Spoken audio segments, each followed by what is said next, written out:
helped me to reach 2,000 subscribers. The smell of burnt lasagna filled the kitchen. I hadn't realized it was burning until the smoke alarm shrieked above me, slicing through the silence of our home. The kind of silence that felt heavy, almost staged, like someone had pressed pause on life. My husband, Mark, wasn't home yet. He was supposed to be. He always texted if he was late, always called.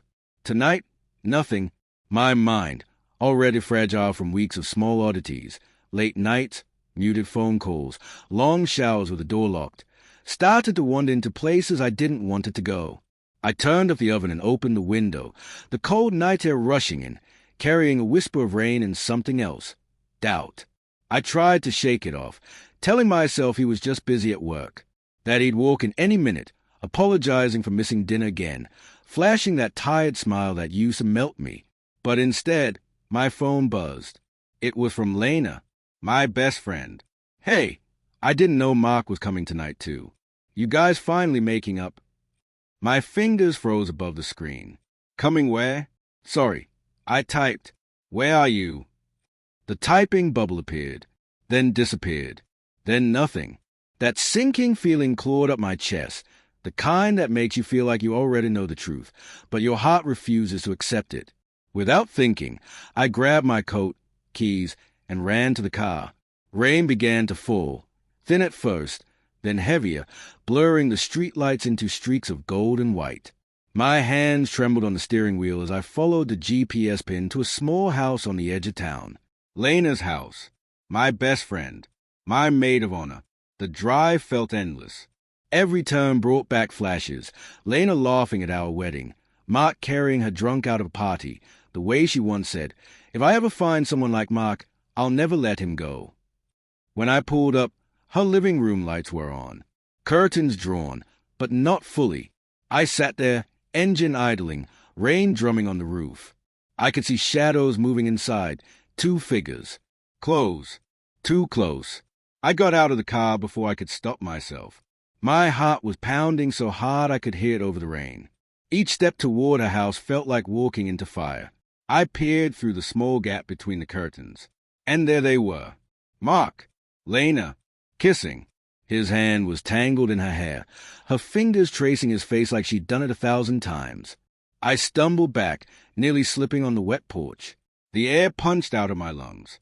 My body wanted to scream, to break the door down, but I just stood there, frozen, watching my world collapse in silence. I got back into my car and drove away. I don't remember the drive, just a taste of metal in my mouth, the way my hands shook, and the tears I didn't even realize I was shedding. When I finally got home, I sat in the dark. The lasagna sat cold and blackened on the counter. Our wedding photo hung crooked above the fireplace. His face smiled back at me, the same face I had just seen press against someone else's lips. Hours later, I heard the front door open. "Hey, sorry I'm late." Mark called, voice casual, too casual. Had to finish something with the team. Power went out at the office. He lied so easily it made my stomach twist. I didn't move, didn't answer. He stepped into the kitchen, stopping when he saw me. "Claire, you okay?" I finally looked up at him. "Did you finish everything with Lena?" The color drained from his face. His lips parted, but no words came. Just that flicker of panic in his eyes, the one thing that confirmed everything. "I saw you," I said quietly. "Don't lie." Mark's jaw tensed. "It's not what you think." "It never is," I whispered. He sat down across from me, hand shaking slightly. "It just happened. We were talking, and talking." My voice broke into a bitter laugh. "You were talking with your tongue in her mouth." He flinched. "I didn't mean to hurt you." "You didn't mean to." I stood, my chair screeching against the floor. "You had every chance to stop, Mark. Every single time you went to her, you chose her over me." His eyes glistened. "You've been distant lately, Claire. Ever since your mother passed.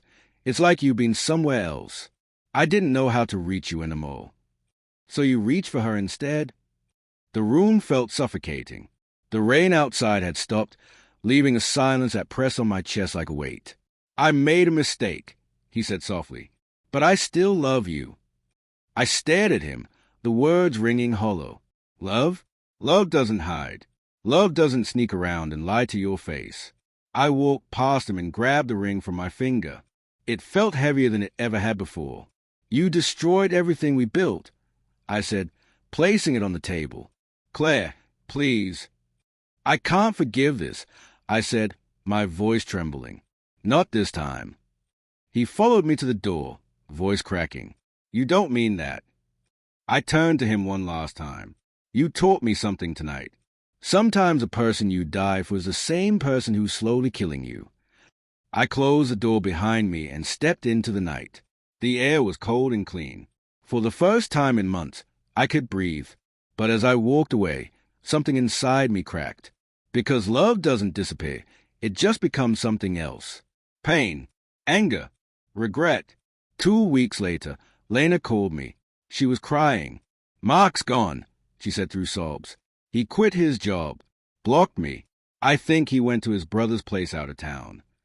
I didn't say anything. I just listened. She sniffled. I'm so sorry, Claire. I didn't mean to ruin things. He told me you two were over. I almost laughed. Lena, if you believe that you ruined more than my marriage, you ruined yourself. There was silence on the line. Then a soft, broken, I know. I hung up. Sometimes I still catch myself setting 2 plates at dinner. Sometimes I wake up reaching for him. Then I remember. I remember the porch, the rain, the betrayal. And I remind myself that healing doesn't mean forgetting. It means learning how to live again, with scars that no one sees. Because when someone cheats, they don't just destroy trust. They destroy the version of you that believed in them. And the worst part? You never get that version back.